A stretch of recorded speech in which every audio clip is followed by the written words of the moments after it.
أشهد أن لا إله إلا الله وأشهد أن محمد رسول الله اللهم صل وسلم وبارك على سيدنا محمد وعلى آله وأصحابه ومن والاه ولا حول ولا قوة إلا بالله أما بعد قال الله تعالى في كتابه الكريم أعوذ بالله من الشيطان الرجيم بسم الله الرحمن الرحيم فلاقتحم العقبة وما أدراك ما العقبة فك رقبة أو إطعام في يوم ذي المسغبة يتيما ذا مقربة أو مسكينا ذا متربة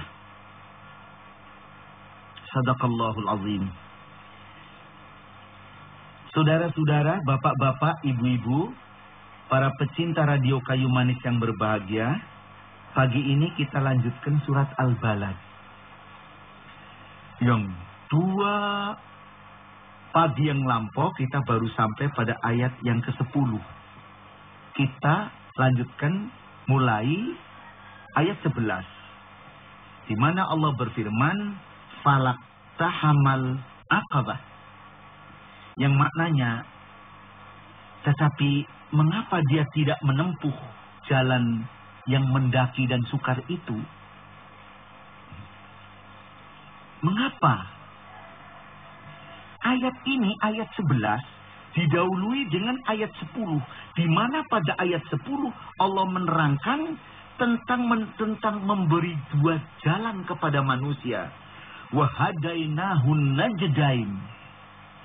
Ayat yang 10 begitu. Dan kami beri hidayat kepadanya dua jalan.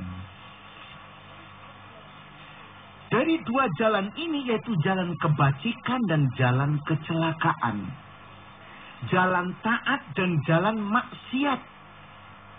Kedua-duanya sama saja, yaitu fi kabad, dalam susah payah. Menempuh jalan kebaikan juga susah payah, menempuh jalan kecelakaan juga penuh susah payah. Sama-sama sukarnya. Maka pada ayat yang ke-11 ini Allah menerangkan betapa sikapnya menyesalkan, betapa sikapnya orang-orang yang kurang kuat imannya. Dua jalan ini, jalan yang baik dengan jalan yang jelek, sama-sama membutuhkan tenaga, sama-sama membutuhkan harta, sama-sama menimbulkan kesulitan, kesusah payahan. Di sini dikatakan falaqtahamal aqabah. Tetapi mengapa dia tidak menempuh jalan mendaki yang sukar?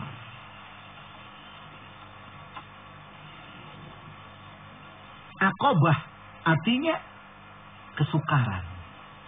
Jalan mendaki yang sukar. Mengapa?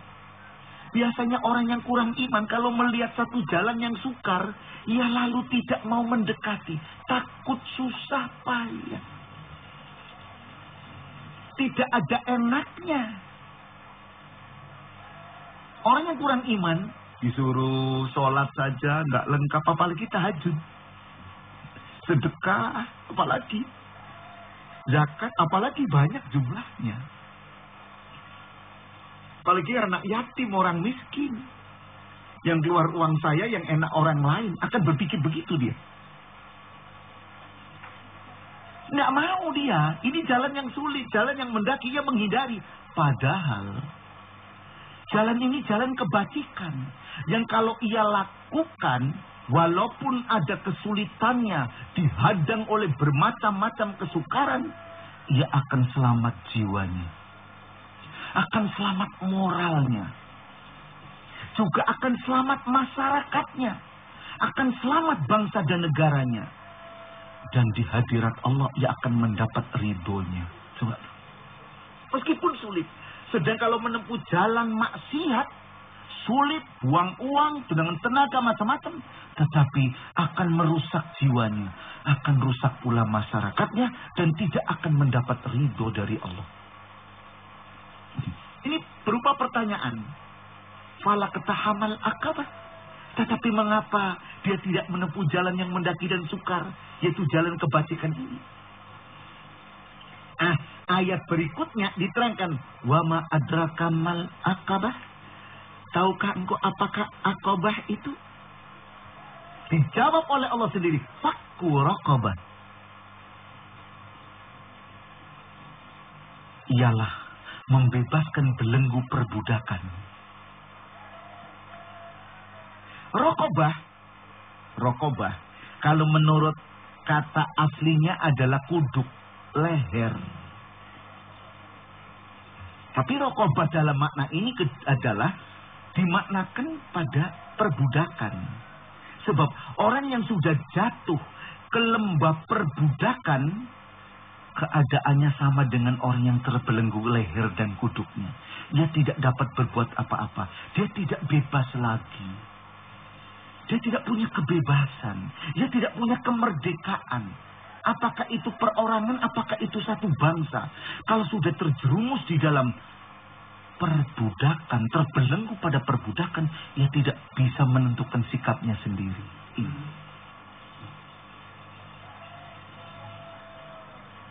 Kekuasaan terletak pada tuannya. Apapun yang tuannya kehendaki, ia siap melakukannya. Meskipun kadang-kadang bertentangan dengan kata hati nuraninya. Orang ini orang yang kasihan, orang yang menderita, orang yang tidak memiliki dirinya. Ia membutuhkan uluran tangan orang lain untuk dimerdekakannya. Dan itu yang dilakukan oleh Abu Bakar Siddiq. Banyak hartanya habis. Dipakai untuk memerdekakan budak. Ya, perbudakan sekarang berupa kebodohan, ya. Maka kita bantu lembaga-lembaga pendidikan, perbudakan macam-macam. Yang terjerumus pada hal-hal yang tidak baik. Diperbudak oleh minuman-minuman keras. Diperbudak oleh narkotika. Diperbudak oleh hobi-hobi yang tidak terhormat. Tolong mereka. Baiklah, saudara-saudara, ibu-ibu, bapak-bapak, para pecinta radio kayu manis yang berbahagia, baik yang berada di kediaman masing-masing maupun yang berada di studio ini. Jadi, begitulah. Dia membutuhkan kemerdekaan. Ia dipandang bukan orang. Apa yang jadi kemauannya bisa dicegah oleh tuannya. Apa yang ia tidak mau bisa diperintah oleh tuannya. Ia lebih rendah dari sekedar yang lain-lain.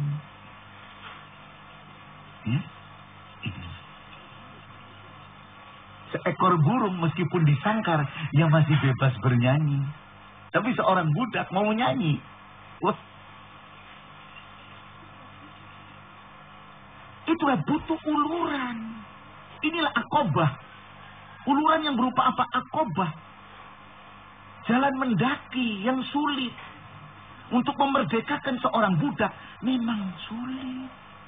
Harus keluar uang. Sudah keluar uang, yang senang bukan yang keluar uang. Si budak yang merdeka yang senang. Ini sulit. Ya? Kita yang membebaskan tidak merasa dalam arti langsung. Hanya ikut gembira gitu. Ini memang untuk berbuat begini. Memberi anak yatim.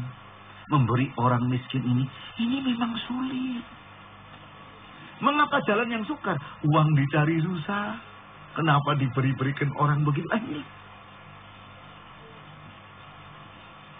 Dia yatim, saya memberikan pertolongan. Belum tentu kalau anak saya yatim ada yang nolong. Pikirannya macam-macam. Manakala iman tidak kuat. Demikianlah ibu-ibu. Memang ini jalan yang sulit. Tapi begitu orang membebaskannya, insya Allah si budak akan duduk sama rendah tegak sama tinggi dengan tuannya. Dan yang memberinya tinggi pahalanya dan penghargaan di sisi Allah adalah ridhonya dan surga disiapkan untuknya. Inilah Aqobah, jalan yang sukar, jalan yang menanjak, yang naik dan penuh kesulitan, dihadang oleh berbagai macam kesukaran. Tapi di balik itu, nikmat-nikmat yang diberikan oleh Allah bakal banyak. Nah inilah, maka diterangkan ada dua jalan, jalan baik, jalan jelek, dua-duanya sama susah, tempuhlah jalan yang sama-sama susah, tetapi yang mengandung nilai kebaikan. Jangan yang mengandung nilai kejahatan dan mengandung nilai kecelakaan, jangan. Ya. Buku itu beli apa tidak? Beli. Narkotika beli apa tidak? Sama-sama beli, pilih mana? Buku. Sama-sama susah, tapi beli yang baik dong. Ingat, tempuh jalannya. Baik, ibu-ibu, bapak-bapak, saudara-saudara, para pecinta radio kayu manis yang berbahagia. Selanjutnya, Aqobah itu apa lagi kecuali membebaskan seorang budak, membebaskan satu bangsa yang terjajah, membebaskan orang yang tertindas. Ya. Kita bangsa Indonesia, pemimpin-pemimpin Indonesia sedang berusaha berjuang untuk membebaskan kita sendiri dari kemiskinan. Dengan penuh prihatin, membebaskan kemiskinan, kekurangan yang masih ada pada kita ini, yang belum sampai tuntas ini. Ini adalah Aqobah, jalan mendaki yang sukar. Meskipun sulit ditempuh. Baik. Lalu apalagi? Au it'amun fi yaumin zi masghabah. Yang namanya Aqobah di antara jalan lainnya yaitu memberi makanan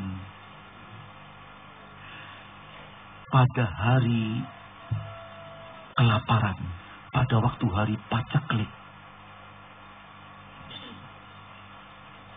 Memberi makan pada hari kelaparan, memberi makan di saat masyarakat dilanda kelaparan, memberi makan di saat orang sedang tidak punya apa-apa.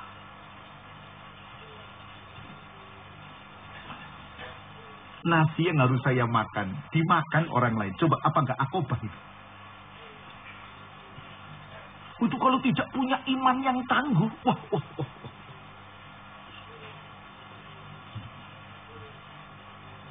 Sebab itu sampai Rasulullah Sallallahu Alaihi Wasallam bersabda, belum sempurna iman seseorang kalau ia tidur nyenyak, sedang tetangganya tidak dapat tidur karena perutnya dingin, belum terisi apa-apa.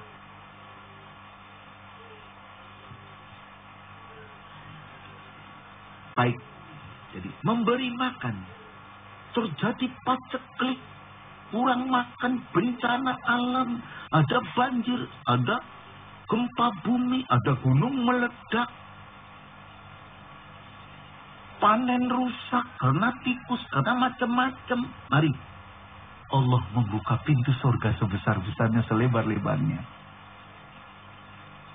Yakni kita mau menolong dengan apa yang ada pada kita. Ini jalan yang mendaki dan jalan yang sukar. Sebab apa dikatakan sukar? Kita yang kehilangan, orang lain yang enak, yang senang, dan belum tentu mengucapkan terima kasih, kan begitu? Orang-orang lapar yang ditolong tidak sempat mengucapkan terima kasih. Dan kita pun tidak dapat mengharap balasan apa-apa dari orang itu. Apa yang kita harap? Itulah Aqobah, sukar, jalan yang sulit. Biasanya manusia berbuat apa masih ada harap. Ini tidak ada. Apa yang mau diharapkan dari orang ini? Inilah Aqobah. Kecuali ridha Allah. Inilah. Ini jalan yang sulit. Jalan rohani, jalan kehidupan rohani yang paling sulit begini ini.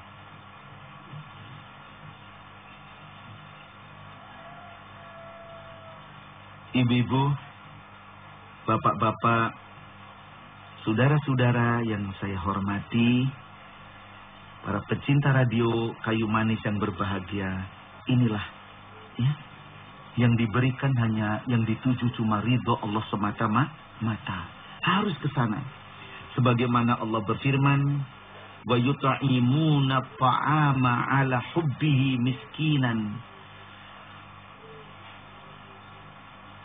Yang artinya, dan mereka memberikan makanan, memberi makan yang berupa makanan, yang makanan itu sangat ia cintai kepada orang miskin, wa yatiman, dan kepada orang-orang anak-anak yatim, wa asira, dan kepada orang-orang tawanan. Yang memberi, orang miskin dikasih, orang tawanan juga dikasih makan. Tawanan yang musuh dikasih makan. Yatiman, anak yatim dikasih makan. Innama nut'imukum liwajhillah. Dengan pendirian memberi makan ini, innama, tidak ada lain sesungguhnya, nut'imukum, kami memberi makan kepada kalian liwajhillah, karena mengharap ridho Allah. La nuridu minkum jazaan, kami tidak menghendaki balasan dari kamu, wala syukuran, dan tidak pula mengharap terima kasih daripadamu. Saya persilakan melihat surat 76, surat Al-Insan ayat 8 dan ayat 7.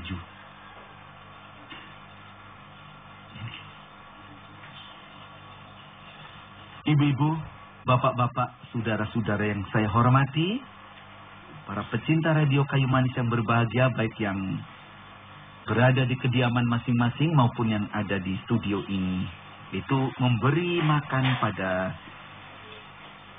waktu kelaparan. Siapa yang diberi makan? Yatiman za makrabah. Memberi makan pada anak yatim yang masih kerabat. Itu ayat yang ke-15. Mengapa kerabat didulukan? Ya, supaya timbul rasa kewajiban memelihara si yatim. Ini pun jalan mendaki yang sukar. Seorang ayah punya anak perempuan yang suaminya, yaitu menantu si ayah ini, meninggalkan anak-anaknya yatim. Dulukan ini yatim. Seorang kakak punya adik perempuan, suaminya meninggalkan anak-anaknya. Ini keponakan yatim.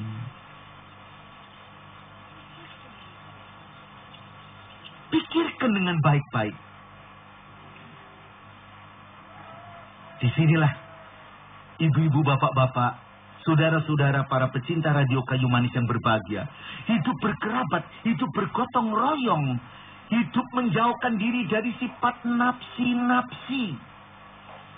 Itu ditekankan, ditebalkan di dalam kehidupan menurut agama Islam. Tuntunan ini, hidup gotong royong, hidup kekeluargaan, lepas dari nafsi-nafsi, itu kepribadian bangsa Indonesia. Itulah maka keadilan sosial bagi seluruh rakyat Indonesia, karena kegotong royongannya. Bagi seluruh rakyat Indonesia, inilah keadilan sosial. Ini hidup gotong royong, kekeluargaan, di sini perlu dibina dengan baik-baik. Nah, di sini arahannya semacam ini.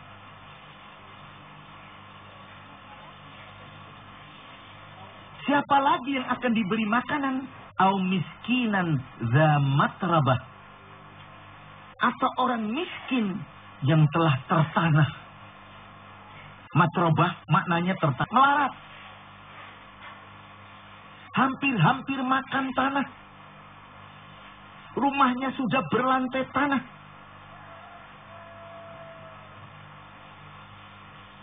Orang miskin yang istilahnya ini tertanah.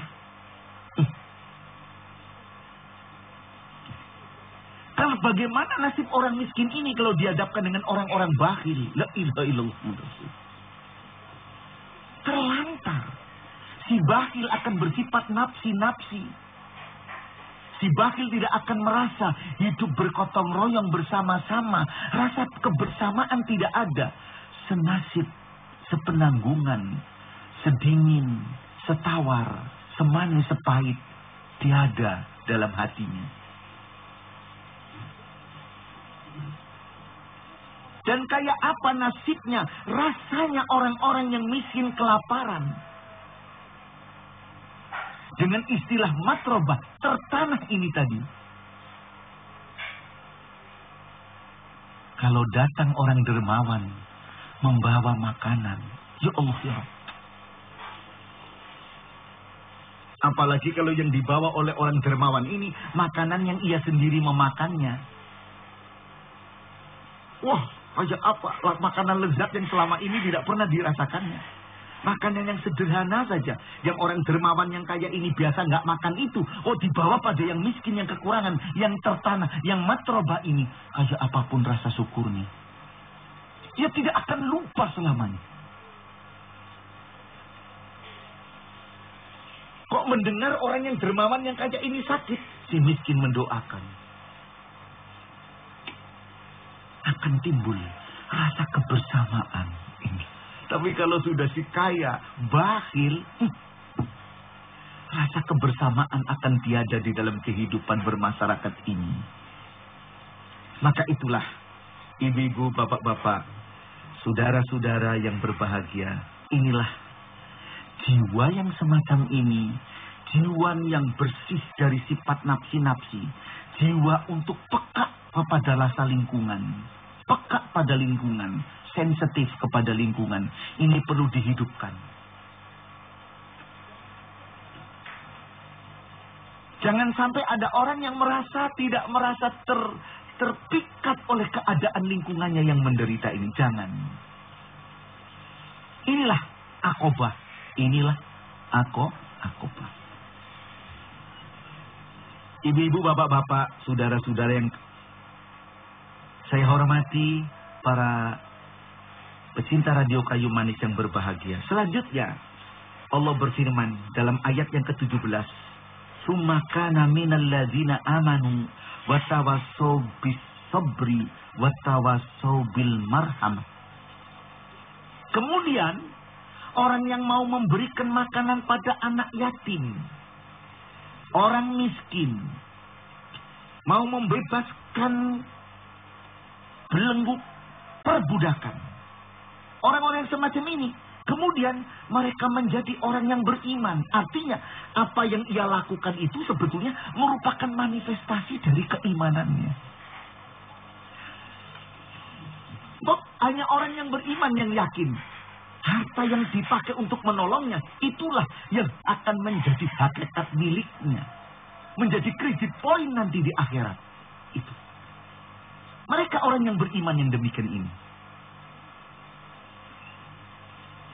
Yang apa? Watawasau bisabar. Ia saling berpesan-pesanan dengan sabar. Ia mendatangi si miskin, sabar. Gitu. Dan ia saling berpesan dengan rahmah. Saling sayang menyayangi. Simpati kepada yang kurang. Simpati kepada yang lemah. Ini kita bina dengan baik. Si lemah, sayang dan hormat kepada yang kuat. Itulah akan terjadi. Ulaika ashabul maimanah. Mereka inilah penduduk apa yang disebut penduduk sebelah kanan. Yaitu penduduk surga. Istilahnya begitu.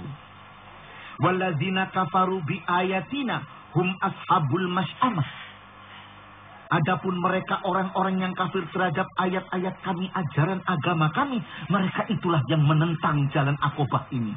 Dia lebih suka memilih jalan celaka. Mereka itulah ashabul masy'amah, penduduk sebelah kiri neraka. Alaihim narun mu'sadah, atas mereka adalah api neraka yang mu'sadah, yang dikunci rapat. Mereka ada di neraka yang terkunci, rapat, tidak bisa terbuka lagi.